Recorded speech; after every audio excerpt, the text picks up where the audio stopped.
Uma senhora de 72 anos é brutalmente abandonada pelos próprios 6 filhos em Campinas. E o que acontece depois choca o Brasil inteiro. Rosa Conceição Santos caminha pelas ruas do centro histórico de Campinas, segurando uma carta de despejo com as mãos trêmulas, seus últimos R$ 17 amassados no fundo de uma bolsa rasgada, quando um empresário milionário a encontra desmaiando de fome e descobre um segredo que mudará tudo para sempre. Antes de continuar essa história emocionante, eu gostaria de pedir para você dar uma curtida nesse vídeo e se inscrever em nosso canal. Assim você nos ajuda a sempre ter uma história tocante por aqui e não perde as nossas narrativas. Não se esqueça também de me contar nos comentários de onde está assistindo. É uma alegria saber que minhas histórias chegam em tantos lugares diferentes. O sol escaldante de março batia impiedosamente no asfalto da rua 13 de Maio, quando Rosa Conceição Santos sentiu suas pernas bambearem pela terceira vez naquela manhã. Aos 72 anos, ela que um dia foi a mulher mais trabalhadora do bairro Jardim Campos Elíseos, agora cambaleava pelas calçadas do centro de Campinas como um fantasma de si mesma. A carta de despejo amarfanhada em suas mãos trêmulas parecia pesar mais que os R$ 17,50 que representavam toda a sua fortuna no mundo. 3 dias sem uma refeição decente haviam transformado aquela senhora, que durante 50 anos acordou religiosamente às 5 da manhã para servir outras famílias, numa sombra frágil, lutando contra o desmaio. Seus cabelos grisalhos, sempre tão bem arrumados para o trabalho, agora caíam desalinhados sobre os ombros curvados pelo peso de uma vida inteira de sacrifícios não reconhecidos. A bolsa de couro sintético, já gasta pelo uso, pendia de seu braço como o último símbolo de uma dignidade, que ela se recusava a abandonar completamente. As pessoas passavam apressadas pela rua Benjamin Constant, evitando olhar diretamente para aquela figura que representava seus piores pesadelos sobre o envelhecimento. Executivos de terno corriam para suas reuniões. Estudantes universitários caminhavam distraídos olhando os celulares. Comerciantes abriam suas lojas sem perceber o drama silencioso que se desenrolava bem diante de seus olhos. Para eles, Rosa era apenas mais uma pessoa invisível na multidão urbana de uma cidade que crescia cada vez mais insensível ao sofrimento alheio. O que nenhum desses transeuntes poderia imaginar era que aquela mulher frágil carregava dentro de si a chave para desvendar um dos maiores escândalos de fraude familiar que Campinas já tinha visto. Em sua bolsa rasgada, junto com os últimos trocados, estavam documentos que ela nem sabia que possuíam um valor inestimável para a justiça. Papéis amarelados pelo tempo, anotações de seu falecido marido, recibos de medicamentos e uma velha fotografia que, nas mãos certas, seriam capazes de derrubar um império construído sobre mentiras e traições. Rosa não conseguia compreender como havia chegado àquele ponto. 6 filhos criados com tanto amor, tanta dedicação, tanto sacrifício pessoal. Carlos Eduardo, o mais velho, agora engenheiro civil próspero. Maria das Graças, enfermeira respeitada no Hospital de Clínicas da Unicamp. João Pedro, contador com escritório próprio no Cambuí. Ana Cristina, professora em uma escola particular renomada. José Ricardo, supervisor em uma fábrica multinacional. E Patrícia, a caçula, vendedora bem-sucedida em uma concessionária de carros importados. Todos eles haviam prosperado na vida, todos possuíam casas bonitas em bairros nobres, carros importados, filhos estudando em colégios particulares, e todos, sem exceção, haviam virado as costas para ela quando mais precisava. Não foi um abandono gradual. Não foi por falta de avisos sobre sua situação desesperadora. Foi uma decisão fria, calculada, cruel. Uma conspiração familiar que ela ainda não conseguia aceitar completamente, mesmo estando vivendo suas consequências na própria pele. Na semana anterior, quando recebeu a carta de despejo da kitnet, onde morava há 2 anos, Rosa havia ligado para cada um dos filhos. Carlos Eduardo disse que estava passando por dificuldades financeiras por causa de um projeto que não havia dado certo. Maria das Graças alegou que o salário no hospital mal dava para sustentar a própria família. João Pedro inventou uma história sobre problemas com a Receita Federal. Ana Cristina afirmou que estava desempregada há 3 meses. José Ricardo mentiu, dizendo que havia sido demitido da fábrica. E Patrícia, a caçula que sempre foi sua preferida, foi a mais cruel de todas. Disse que Rosa deveria ter pensado melhor antes de gastar todas as economias com bobagens e que cada um deveria cuidar de si mesmo. Todas mentiras. Mentiras que ela descobriria serem ainda mais perversas do que imaginava. O calor estava se tornando insuportável quando Rosa decidiu sentar-se na escada da Igreja do Rosário, buscando um pouco de sombra. Suas mãos tremiam não apenas pela idade ou pela fome, mas pela humilhação profunda que corroía sua alma como um ácido. Ela que sempre foi tão orgulhosa, tão independente, tão determinada a nunca pedir nada para ninguém, agora se via forçada a mendigar a piedade de estranhos. Foi nesse momento de maior vulnerabilidade que o destino decidiu intervir de forma inesperada. Gabriel Henrique Moreira, empresário de 45 anos, proprietário de uma das maiores construtoras de Campinas, dirigia seu Mercedes-Benz prata pela rua Barão de Jaguara quando percebeu um pequeno tumulto na frente da igreja. Pessoas se aglomeravam ao redor de alguém que havia desmaiado nos degraus do templo religioso. Gabriel parou o carro no acostamento e correu para ver o que estava acontecendo. Quando se ajoelhou ao lado da senhora inconsciente, algo em seu rosto lhe pareceu estranhamente familiar, embora ele tivesse certeza de nunca tê-la visto antes. Havia uma dignidade naquelas feições marcadas pelo sofrimento, uma nobreza que transcendia a pobreza evidente de suas roupas desgastadas. Sem hesitar, ele pegou Rosa no colo e a levou para seu carro, determinado a levá-la ao hospital mais próximo. Durante o trajeto até o Hospital Beneficência Portuguesa, Rosa recuperou a consciência lentamente. Seus olhos se abriram e se fixaram no rosto preocupado do homem que dirigia. "Obrigada, meu filho", murmurou com uma voz fraca, mas ainda carregada de gratidão genuína. Não precisava se incomodar com uma velha como eu. Gabriel sentiu o coração apertar com aquelas palavras simples. Havia algo naquela mulher que despertava nele um instinto protetor que não sentia há muito tempo. No hospital, enquanto Rosa receita os primeiros cuidados médicos, Gabriel descobriu, através dos documentos em sua bolsa, que ela estava há 3 dias sem comer adequadamente e havia perdido a moradia por falta de pagamento. Os médicos confirmaram que ela estava em estado de desnutrição avançada, mas que com cuidados adequados se recuperaria completamente. Gabriel tomou uma decisão que mudaria ambas as vidas para sempre. Não permitiria que aquela senhora voltasse para as ruas. "Dona Rosa", disse ele quando ela estava se sentindo melhor, "a senhora não tem para onde ir, não é mesmo?"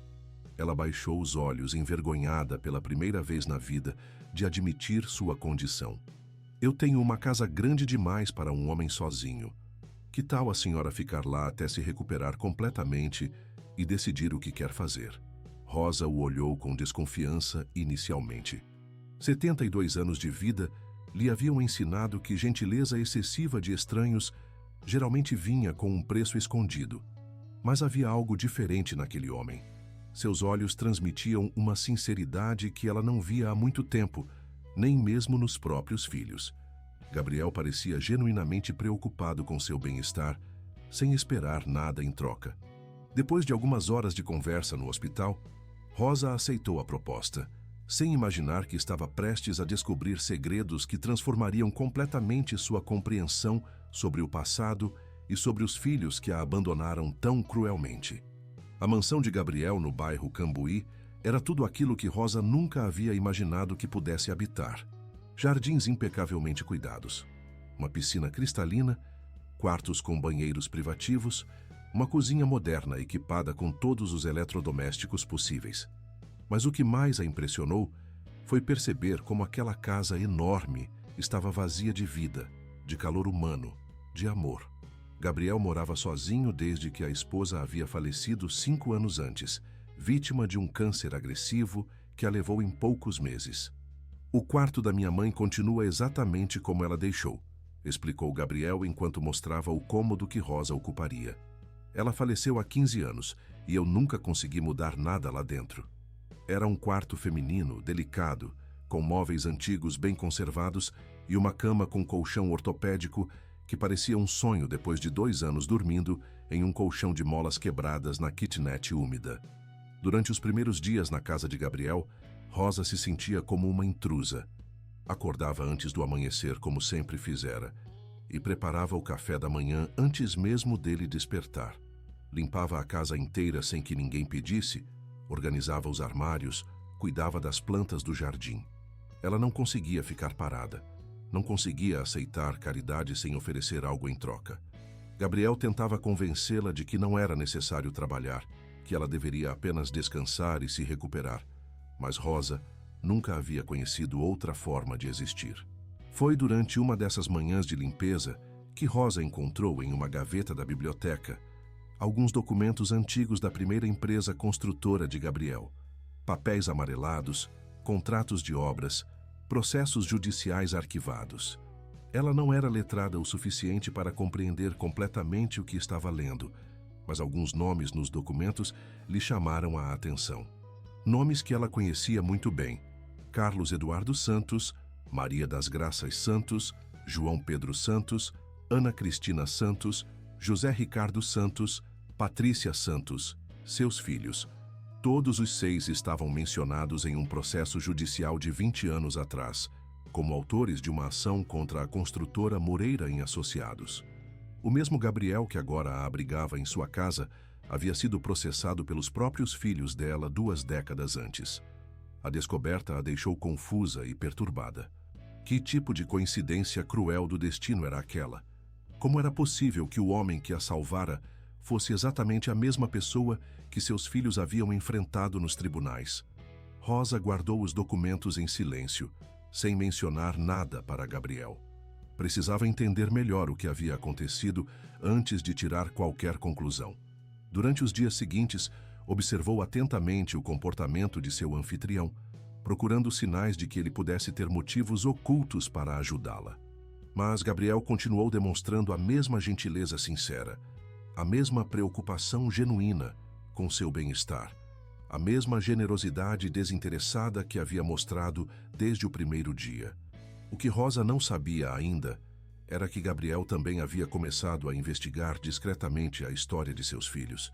Algumas coisas que ela havia mencionado casualmente sobre o passado haviam despertado memórias dolorosas que ele tentava há anos esquecer. O nome completo do falecido marido de Rosa, as circunstâncias do acidente que o havia deixado incapacitado, os detalhes sobre os filhos que haviam recebido uma herança inesperada exatamente no período em que sua primeira empresa havia falido misteriosamente. As peças de um quebra-cabeças que ele nunca havia conseguido montar completamente estavam finalmente se encaixando. Que a revelação que se aproximava seria devastadora para ambos, mas especialmente para Rosa, que descobriria que os filhos que ela criou com tanto amor não apenas a haviam abandonado cruelmente, mas eram os mesmos que haviam destruído a vida do homem que agora se tornara sua salvação. A primeira semana na casa de Gabriel terminou com Rosa se sentindo mais forte fisicamente, mas emocionalmente confusa. Ela sabia que mudanças importantes estavam por vir. Podia sentir no ar. O que não imaginava era que a verdade sobre seus filhos seria muito mais chocante do que qualquer coisa que sua mente maternal conseguisse conceber. Naquela noite, antes de dormir, Rosa segurou a fotografia antiga que sempre carregava na bolsa. Era uma imagem de toda a família junta, tirada no último Natal que passaram unidos, há mais de 10 anos. Seus 6 filhos sorriam para a câmera, aparentando felicidade e união. Olhando para aquela foto agora, Rosa não conseguia reconhecer nas pessoas sorridentes da imagem os indivíduos frios e calculistas que haviam organizado seu abandono com tanta crueldade. "Meus filhos", murmurou baixinho. "O que aconteceu com vocês? O que fiz de errado para merecer isso?" As lágrimas escorreram silenciosamente por seu rosto enrugado enquanto ela se preparava para dormir em uma cama confortável pela primeira vez em meses, sem saber que as respostas para suas perguntas começariam a surgir muito em breve e que essas respostas abalariam tudo aquilo em que ela havia acreditado sobre sua família durante toda a vida. Gabriel, em seu escritório no andar de baixo, examinava minuciosamente os documentos do processo antigo, enquanto fazia ligações discretas para advogados e investigadores particulares. Alguma coisa muito grave havia acontecido 20 anos atrás, e ele estava determinado a descobrir toda a verdade. O que havia começado como um gesto de caridade cristã estava se transformando em uma jornada de descobertas que mudaria a vida de todos os envolvidos para sempre. A segunda semana na mansão do Cambuí trouxe uma rotina estranhamente confortável para Rosa. Ela acordava às 5 da manhã, como sempre fizera, mas agora preparava o café em uma cozinha equipada com os melhores eletrodomésticos, usando ingredientes frescos e de qualidade que Gabriel fazia questão de comprar. O aroma do café coado na hora se espalhava pela casa, despertando o empresário que havia se acostumado rapidamente àquele ritual matinal. Gabriel descobriu que ter Rosa em casa trouxe uma dimensão de calor humano que ele não sentia há anos. A presença materna dela preenchia vazios emocionais que ele nem sabia que existiam.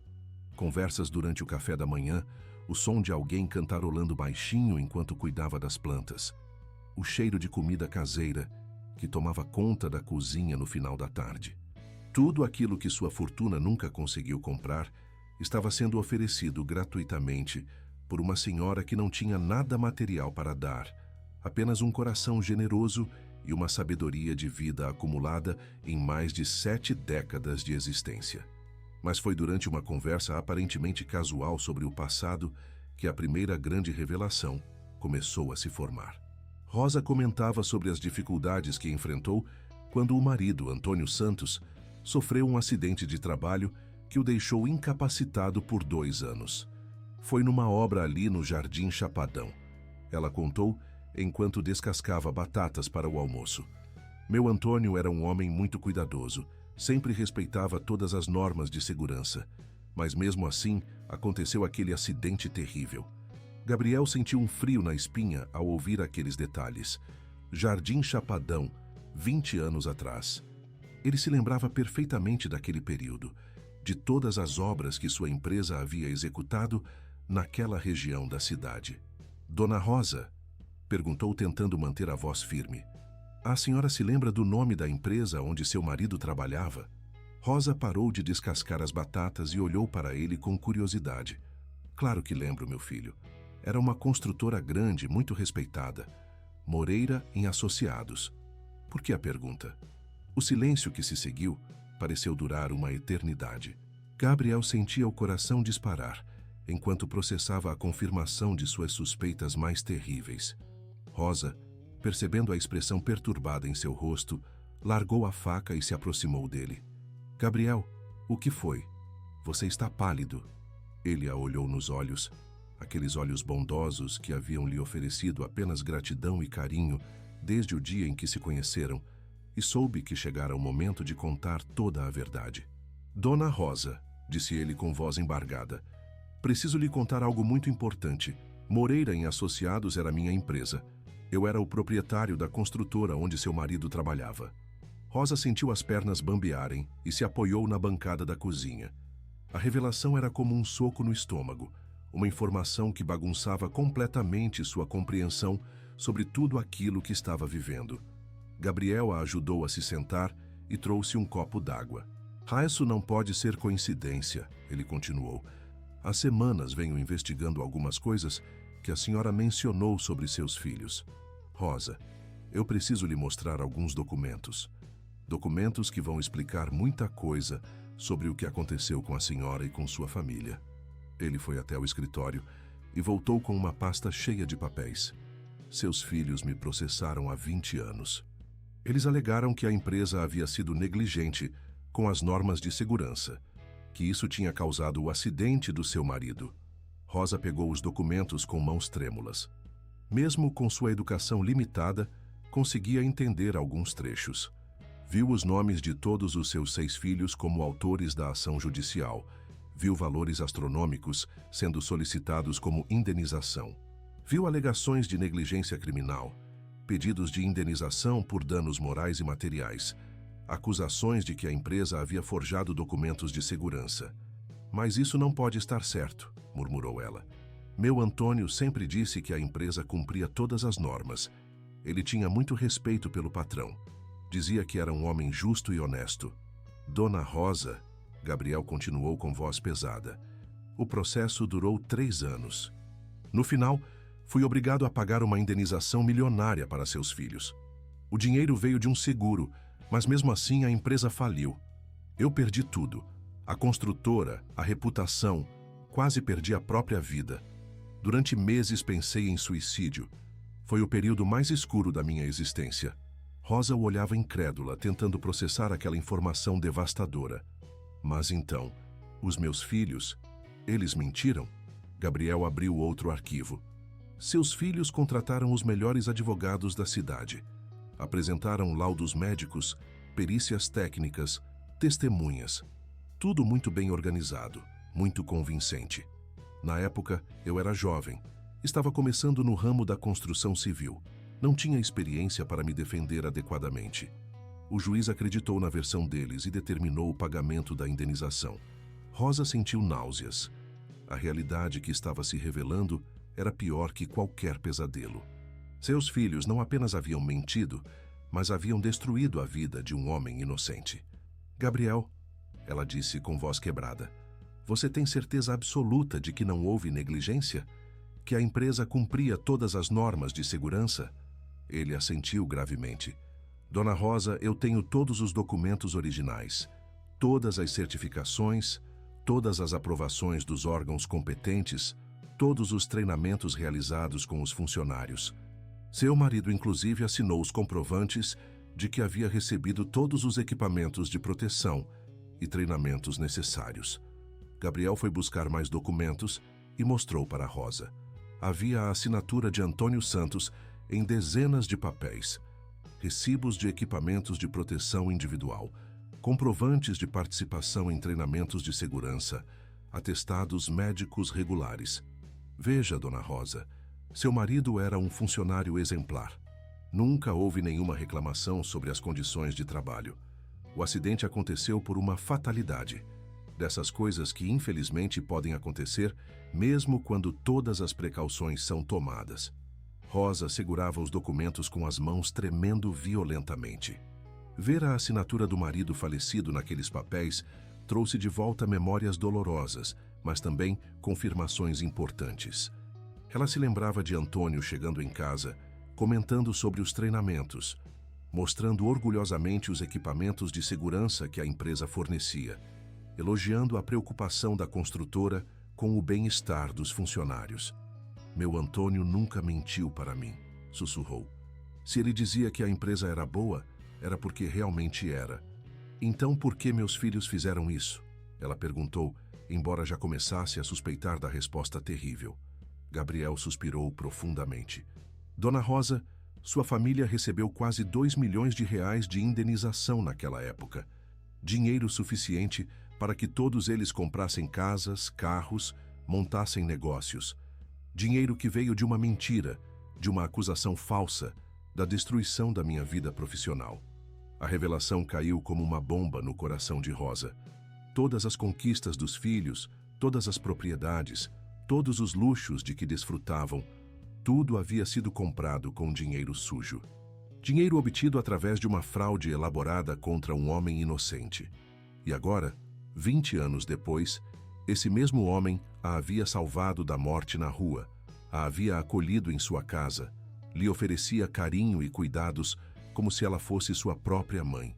Por que você não me contou isso antes? Ela perguntou entre lágrimas. Por que me trouxe para sua casa sabendo quem eu era? Gabriel a olhou com ternura e tocou delicadamente em seu rosto.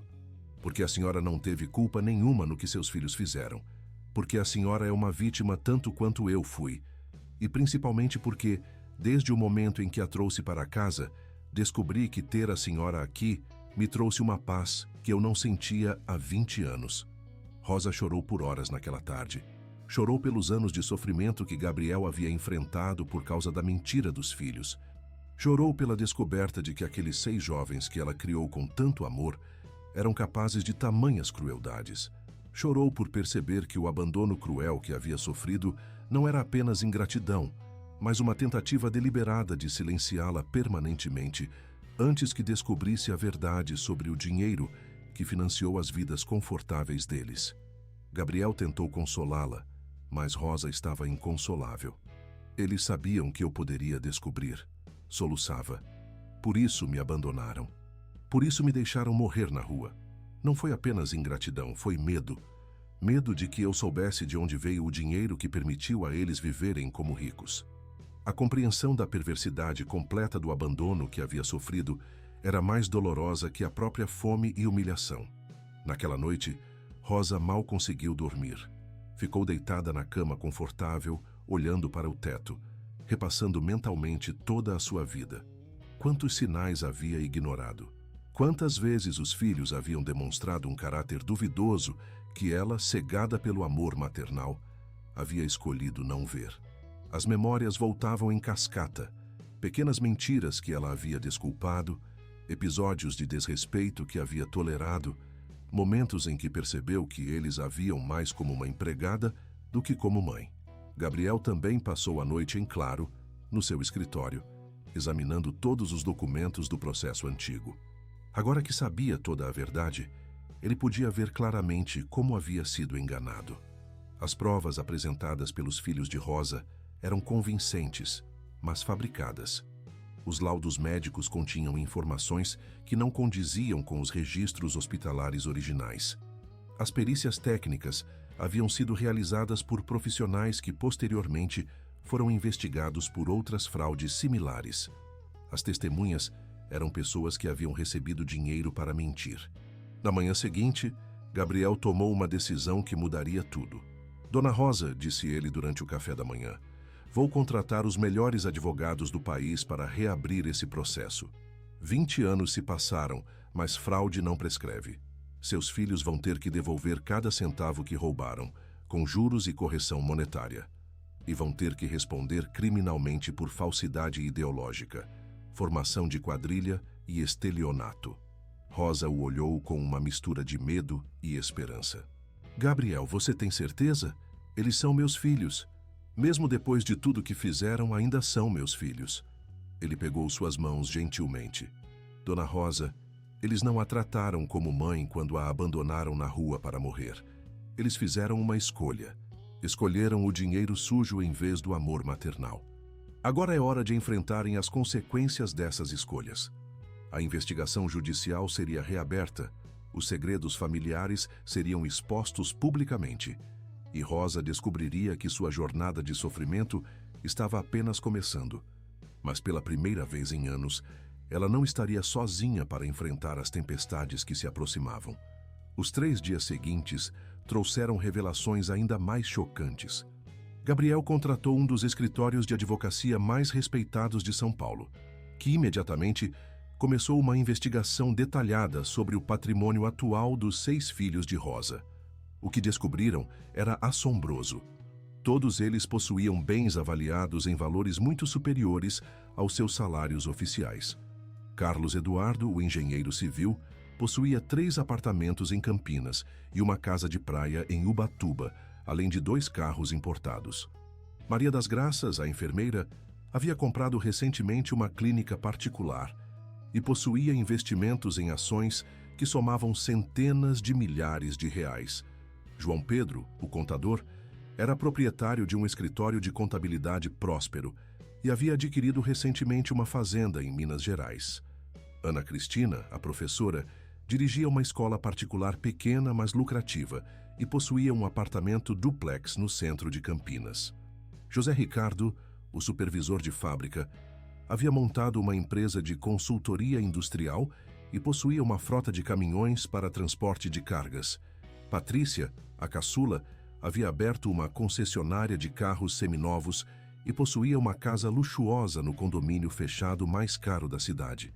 Como é possível que pessoas com os salários deles tenham acumulado tanto patrimônio? Gabriel perguntou ao advogado durante uma reunião. A resposta é óbvia, respondeu o jurista. Eles investiram o dinheiro da indenização fraudulenta e fizeram ele render durante todos esses anos. Viveram como ricos usando dinheiro roubado, enquanto deixaram a própria mãe na miséria. Rosa acompanhava essas revelações com uma dor no peito que parecia aumentar a cada nova descoberta. Eu trabalhei como doméstica a vida inteira para pagar os estudos deles, murmurava. Vendi até minha aliança de casamento quando o dinheiro não dava. Me sacrifiquei em tudo para que eles tivessem oportunidades na vida. E eles usaram essas oportunidades para roubar um homem inocente e depois me abandonar como se eu fosse lixo. A situação ficou ainda mais grave quando os advogados descobriram que os 6 filhos haviam mudado seus números de telefone na mesma semana, exatamente 15 dias antes do despejo de Rosa. Isso prova que o abandono foi planejado, explicou o advogado principal. Eles sabiam exatamente quando ela seria despejada e se organizaram para não serem encontrados. É uma crueldade que vai além da simples ingratidão filial. É uma conspiração deliberada para causar sofrimento. Gabriel sentiu uma fúria crescendo dentro de si, como não sentia há anos. Não era apenas pela injustiça que havia sofrido 20 anos antes. Era pela crueldade desumana com que aqueles 6 indivíduos haviam tratado a mulher que lhes deu a vida, que se sacrificou para educá-los, que os amou incondicionalmente, mesmo quando eles não mereciam esse amor. Eles vão pagar por tudo, jurou. Por cada lágrima que fizeram a senhora derramar, por cada noite que a deixaram passar fome, por cada humilhação que a obrigaram a suportar. Foi então que Rosa tomou a decisão mais difícil de sua vida. Gabriel, disse ela com uma firmeza que ele nunca havia visto antes, eu vou testemunhar contra eles. Vou contar tudo o que sei, tudo que meu marido me contou sobre aquela época, tudo o que descobri sobre como eles me trataram. Não é vingança, é justiça. E justiça nunca é tarde demais. Naquela noite, pela primeira vez desde que se conheceram, Rosa e Gabriel jantaram em silêncio. Ambos sabiam que haviam cruzado uma linha da qual não havia volta. A guerra judicial que se iniciaria mudaria as vidas de todos os envolvidos para sempre. Rosa perderia definitivamente qualquer chance de reconciliação com os filhos biológicos, mas talvez ganhasse algo muito mais valioso: sua dignidade de volta e a certeza de que havia feito a coisa certa, mesmo sendo a mais dolorosa. Gabriel olhava para aquela senhora corajosa sentada à sua mesa de jantar e sentia uma admiração profunda. Aos 72 anos, depois de uma vida inteira de sacrifícios e humilhações, Rosa ainda tinha forças para lutar pela justiça. Ela estava disposta a enfrentar os próprios filhos nos tribunais, a expor publicamente sua dor mais íntima, a arriscar tudo pela verdade. Era o tipo de coragem que ele esperava ter quando chegasse àquela idade. Dona Rosa, disse ele finalmente, quero que saiba que, independentemente do que aconteça com o processo, a senhora sempre terá um lar aqui comigo. A senhora se tornou a mãe que eu perdi, e eu espero ter me tornado o filho que a senhora merecia ter. Rosa sorriu pela primeira vez em semanas, um sorriso genuíno que iluminou seu rosto cansado. Gabriel, você já é o melhor filho que uma mãe poderia pedir, e vai ser uma honra lutar ao seu lado por justiça. A tempestade judicial estava prestes a começar, e todos os segredos enterrados durante 2 décadas finalmente viriam à tona. A primeira audiência judicial foi marcada para uma manhã chuvosa de abril. Rosa acordou às 4 da manhã, como sempre fazia quando estava nervosa, e encontrou Gabriel já de pé na cozinha, preparando café. Não conseguiu dormir também? Ela perguntou. Ele balançou a cabeça negativamente. Tenho pensado nesse dia há 20 anos, Dona Rosa. Hoje, finalmente, vou ter a chance de limpar meu nome e provar que sempre fui um homem honesto. O Fórum de Campinas estava movimentado quando eles chegaram. Repórteres de vários jornais e emissoras de televisão aguardavam do lado de fora, pois a história havia vazado para a imprensa e se tornado um caso de grande repercussão. Senhora idosa abandonada pelos filhos descobre que eles construíram fortuna com dinheiro fraudulento. Era a manchete que circulava pelos noticiários locais. Rosa se sentia intimidada pela atenção da mídia, mas Gabriel a tranquilizou. Deixe que eu lide com os jornalistas. A senhora só precisa se concentrar em contar a verdade no tribunal. Ele havia contratado uma assessoria de imprensa para garantir que a versão correta dos fatos fosse divulgada adequadamente, protegendo Rosa de possíveis distorções ou sensacionalismos desnecessários. Quando entraram na sala de audiências, Rosa viu os 6 filhos pela primeira vez desde o abandono. Eles estavam sentados do lado oposto, acompanhados por uma equipe de advogados caros: Carlos Eduardo, Maria das Graças, João Pedro, Ana Cristina, José Ricardo e Patrícia. A olharam com expressões que variavam entre desprezo, nervosismo e falsa piedade. Nenhum deles demonstrou qualquer alegria ou alívio por vê-la bem. Pelo contrário, pareciam irritados por ela estar viva e presente. O juiz responsável pelo caso era conhecido por sua severidade com fraudes e crimes financeiros. Ele havia estudado minuciosamente todos os documentos apresentados pelas duas partes e estava visivelmente impacientado com as evidências de falsificação que haviam sido descobertas. Este é um dos casos mais graves de fraude familiar que já passou por esta vara judicial, declarou ele no início da audiência. Rosa foi chamada para depor primeiro, com a voz tremendo inicialmente, mas ganhando firmeza conforme prosseguia. Ela contou toda a sua história. Falou sobre os anos de sacrifício para educar os filhos, sobre as dificuldades enfrentadas quando o marido se acidentou, sobre como nunca questionou o dinheiro que os filhos disseram ter recebido de herança, sobre o abandono cruel que havia sofrido e sobre a descoberta devastadora de que tudo estava conectado. Meritíssimo, disse ela ao final do depoimento. Eu criei 6 filhos acreditando que estava formando pessoas de caráter. Trabalhei como doméstica durante 50 anos para dar educação e oportunidades para eles. Nunca pedi nada além de respeito e um pouco de amor na minha velhice. Descobrir que eles destruíram a vida de um homem inocente para enriquecer é a maior dor que já senti em minha vida.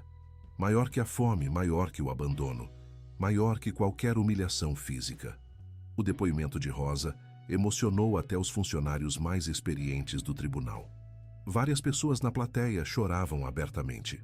Os jornalistas presentes sabiam que estavam testemunhando um momento histórico, um caso que seria estudado por anos como exemplo de crueldade familiar e perversão dos valores morais. Gabriel foi o próximo a depoir. Com documentos na mão, ele reconstruiu metodicamente toda a fraude de 20 anos atrás. Mostrou como os laudos médicos haviam sido falsificados, como as perícias técnicas continham informações contraditórias, como as testemunhas haviam sido compradas. Senhor juiz, disse ele com voz firme, eu era um jovem empresário honesto tentando construir uma empresa séria. Esses 6 indivíduos destruíram minha vida profissional baseados em mentiras elaboradas. Perdi tudo: dinheiro, reputação, paz de espírito. E o pior é que fizeram isso usando a dor genuína de uma mãe que nem sabia do que eles eram capazes. Os advogados dos filhos de Rosa tentaram desacreditar os depoimentos, alegando que se tratava de vingança pessoal e tentativa de manipulação de uma idosa com problemas mentais. Mas a estratégia backfired quando perícias psicológicas confirmaram que Rosa estava em plena posse de suas faculdades mentais e que suas memórias sobre os fatos eram consistentes e confiáveis. Carlos Eduardo foi chamado para depor e sua performance foi desastrosa. Nervoso e contraditório, ele se enrolou em suas próprias mentiras várias vezes. Quando questionado sobre como havia conseguido comprar 3 imóveis com salário de engenheiro civil empregado, não conseguiu apresentar explicações convincentes. O dinheiro veio da indenização que recebemos legitimamente, insistia, mas quando confrontado com as evidências de falsificação, começou a suar visivelmente e a gaguejar. Maria das Graças tentou usar sua profissão de enfermeira para ganhar credibilidade, alegando que sempre foi uma pessoa dedicada a ajudar outros. Mas quando questionada sobre por que nunca havia ajudado a própria mãe em momento de necessidade extrema, não conseguiu apresentar justificativas plausíveis. Eu não sabia que ela estava passando por dificuldades, mentiu descaradamente. O juiz mostrou então as gravações das ligações telefônicas que Rosa havia feito para todos os filhos, comunicando o despejo iminente. João Pedro, o contador, foi o mais arrogante de todos. Tentou usar seu conhecimento em números para confundir o tribunal, mas os peritos contábeis contratados pela defesa de Gabriel desmontaram cada uma de suas alegações. Ficou comprovado que ele havia usado sua profissão para criar documentos falsos e movimentações financeiras fictícias que sustentaram a fraude original. Ana Cristina chorou durante todo o seu depoimento, tentando despertar piedade.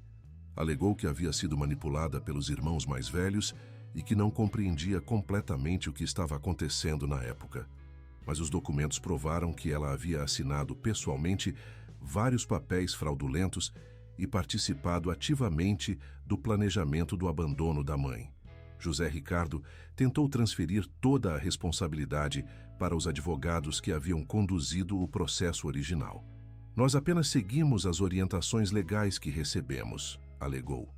Mas ficou provado que ele havia participado pessoalmente da elaboração de documentos falsos e da coordenação entre os irmãos para manter suas versões alinhadas. Patrícia, a caçula, foi a mais cruel em seu depoimento. Atacou diretamente a mãe, alegando que ela sempre foi dramática e manipulativa. Minha mãe sempre exagerava tudo, disse friamente. Ela que escolheu viver de forma modesta, mesmo tendo filhos bem-sucedidos.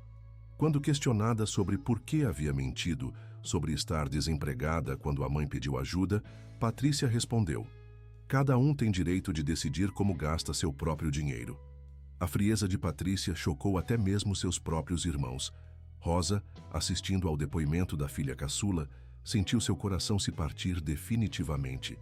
Aquela jovem sorridente que ela havia carregado no colo, cujos machucados havia curado, para quem havia cantado canções de ninar, agora a atacava publicamente com uma crueldade que não parecia humana. O julgamento durou 3 dias intensos. Dezenas de testemunhas foram ouvidas, centenas de documentos foram analisados. Perícias técnicas confirmaram as falsificações. A mídia acompanhava cada momento, transformando o caso em um fenômeno nacional.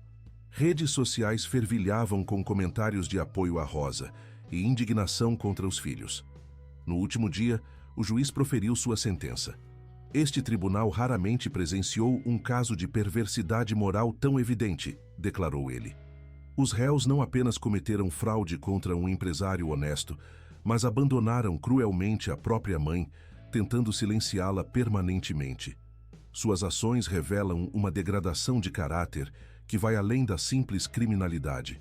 É uma afronta aos valores familiares mais básicos da sociedade brasileira. As condenações foram severas. Todos os 6 filhos foram sentenciados a pagar indenizações milionárias para Gabriel, com juros e correção monetária acumulados durante 20 anos. Além disso, receberam penas de prisão que variavam entre 3 e 8 anos por formação de quadrilha, estelionato, falsidade ideológica e falsificação de documentos. Seus bens foram bloqueados judicialmente para garantir o pagamento das indenizações. Rosa recebeu uma indenização especial por danos morais no valor de R$2 milhões, quantia que a colocou em situação financeira confortável pelo resto da vida. Mas ela sabia que nenhum dinheiro poderia compensar a dor de descobrir quem realmente eram os filhos que havia criado com tanto amor. Ao saírem do tribunal, Gabriel ofereceu seu braço para Rosa, que caminhava com dificuldades após 3 dias de emoções intensas. "Acabou, Dona Rosa", disse ele suavemente. "A justiça foi feita." Ela o olhou com lágrimas nos olhos. "Gabriel, eu perdi 6 filhos hoje, mas ganhei um." Ele sorriu e a abraçou. "E eu perdi uma empresa há 20 anos, mas ganhei uma mãe." Os repórteres cercaram o casal quando eles saíram do fórum. "Dona Rosa, como a senhora se sente após a condenação de seus filhos?" perguntou uma jornalista. Rosa parou, pensou por um momento e respondeu: "Me sinto triste pelos filhos que criei, mas orgulhosa da mulher que me tornei. Justiça nunca é vingança. É apenas o mundo se equilibrando novamente." A repercussão do caso ultrapassou as fronteiras de Campinas e de São Paulo. Jornais de todo o Brasil publicaram reportagens sobre a senhora que enfrentou os próprios filhos pela justiça. Programas de televisão convidaram Rosa e Gabriel para entrevistas, mas eles declinaram educadamente. Nossa história já foi contada, explicou Gabriel. Agora queremos apenas viver em paz. Nos meses seguintes, Rosa e Gabriel desenvolveram uma rotina familiar que preenchia os vazios emocionais de ambos. Ela havia encontrado o filho que merecia. Ele havia encontrado a mãe que perdeu prematuramente. Era uma família não tradicional, construída não por laços sanguíneos, mas por respeito mútuo, gratidão genuína e amor verdadeiro. Um ano após o julgamento, Rosa acordou numa manhã ensolarada de primavera e encontrou Gabriel preparando um café da manhã especial na cozinha. "Que ocasião é essa?" perguntou ela sorrindo. "Hoje faz exatamente um ano que a trouxe para casa", respondeu ele. "E quero fazer uma proposta oficial." Gabriel se ajoelhou diante dela e pegou suas mãos. "Dona Rosa Conceição Santos, gostaria de me dar a honra de ser legalmente minha mãe? Quero adotá-la oficialmente." Rosa chorou de emoção. "Gabriel Henrique Moreira, seria o maior orgulho da minha vida ser sua mãe." 2 meses depois, numa cerimônia simples, mas emocionante no cartório, a adoção foi oficializada. Rosa Conceição Santos se tornou legalmente Rosa Conceição Moreira, mãe de Gabriel Henrique Moreira. Era uma família renascida das cinzas da tragédia, fortalecida pela adversidade e construída sobre fundações sólidas de amor verdadeiro. Os 6 filhos biológicos cumpriram suas penas na prisão. Alguns tentaram estabelecer contato com Rosa durante o cumprimento da sentença, mas ela havia tomado a decisão definitiva de não responder. "Eles fizeram suas escolhas", disse para Gabriel. "E eu fiz a minha." Ela havia aprendido que família verdadeira não se define por sangue, mas por caráter, lealdade e amor incondicional. Rosa usou parte de sua indenização para criar o Instituto Mães do Coração, uma organização que ajuda idosas abandonadas pelos filhos a reconstruírem suas vidas. "Ninguém deveria passar pelo que eu passei", explicou ela durante a inauguração. "E se minha experiência pode ajudar outras mulheres a encontrarem dignidade e esperança, então todo o sofrimento terá valido a pena." Gabriel expandiu seus negócios e se tornou um dos empresários mais respeitados de Campinas, mas sempre fazia questão de chegar em casa no horário certo para jantar com a mãe. Eles viajaram juntos pelo Brasil e pelo mundo, visitaram museus, conheceram culturas diferentes, criaram memórias felizes que apagaram as cicatrizes do passado doloroso. Em uma tarde tranquila de domingo, 2 anos após se conhecerem, Rosa e Gabriel estavam no jardim da casa, ela cuidando de suas flores favoritas, ele lendo jornal numa cadeira de balanço. "Gabriel", disse ela de repente, "você acredita em destino?" Ele baixou o jornal e a olhou com ternura. "Dona Rosa, se não fosse destino, como explicar que o homem que seus filhos tentaram destruir fosse exatamente quem a salvaria 20 anos depois?" Rosa sorriu e voltou a cuidar de suas rosas. Ela havia plantado 6 mudas quando chegou à casa, uma para cada filho que havia perdido. Mas com o tempo, plantou uma 7ª muda, a mais bonita e perfumada de todas, para representar o filho que havia ganhado. Era uma rosa branca, símbolo de pureza e novos começos, que florescia magnificamente no jardim de sua nova vida.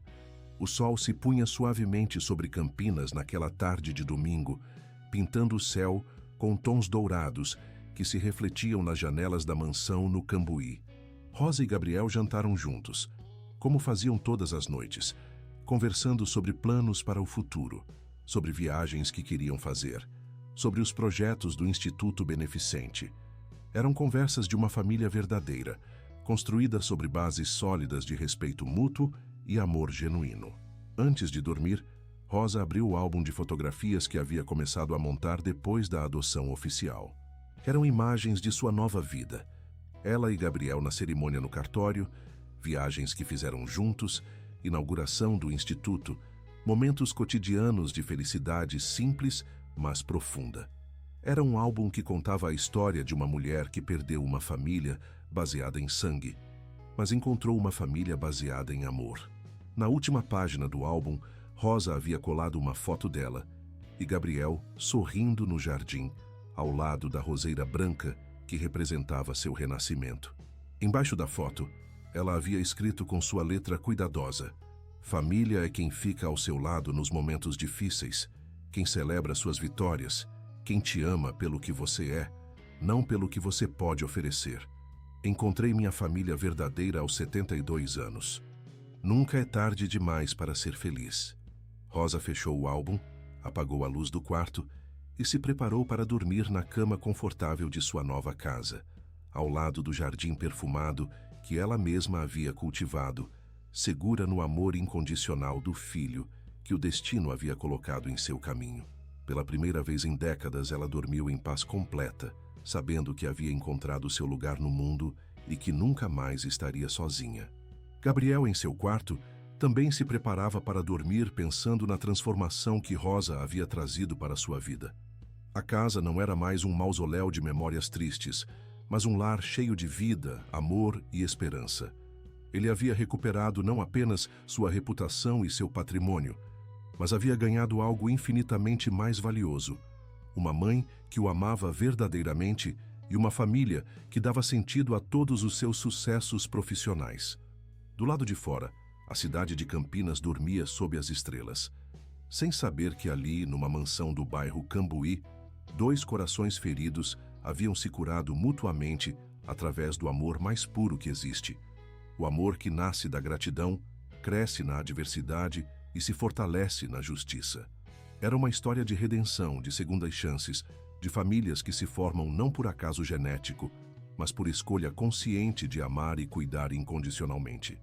E assim, Rosa Conceição Moreira e Gabriel Henrique Moreira viveram felizes em sua família escolhida, provando que os laços mais fortes não são os que nascemos com eles, mas os que construímos através de nossas escolhas, nosso caráter e nossa capacidade de amar verdadeiramente, mesmo depois de conhecermos a dor mais profunda que a vida pode oferecer. Muito obrigado por chegar até aqui. Esperamos que a história de Rosa e Gabriel tenha emocionado você tanto quanto nos emocionou contá-la. Uma história que nos lembra que família verdadeira não se define por sangue, mas por amor, respeito e lealdade. Se gostou dessa narrativa tocante sobre segundas chances e justiça, não se esqueça de se inscrever no canal e deixar um gostei no vídeo. Isso nos ajuda muito a continuar trazendo essas histórias emocionantes. Todos os dias compartilhamos novas narrativas sobre a vida, então explore nosso canal e encontre sua favorita. E claro, queremos muito saber sua opinião. O que achou dessa incrível jornada de Rosa e Gabriel? O que mais te marcou nessa história? Conte pra gente nos comentários. Nos vemos amanhã com mais uma história que vai tocar seu coração.